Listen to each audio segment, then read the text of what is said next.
The global aviation experts have weighed in on how this tragedy may have happened. Listen in to what was said.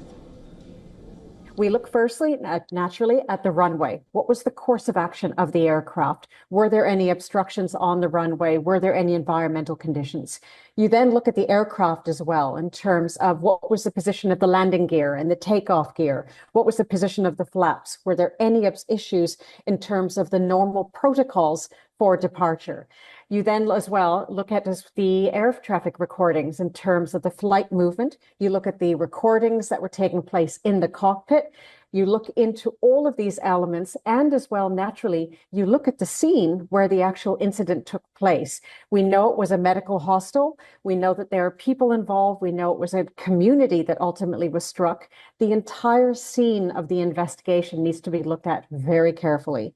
Image shows the airplane with the nose rising and it continuing to sink. That says that the airplane is not making enough lift, and the slats and flaps are positioned so that the wing makes more lift at lower speeds.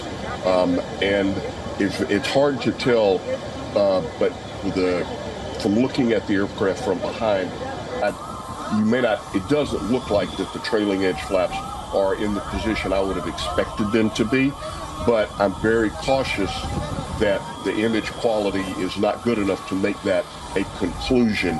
It's just an area where I know that they're going to look.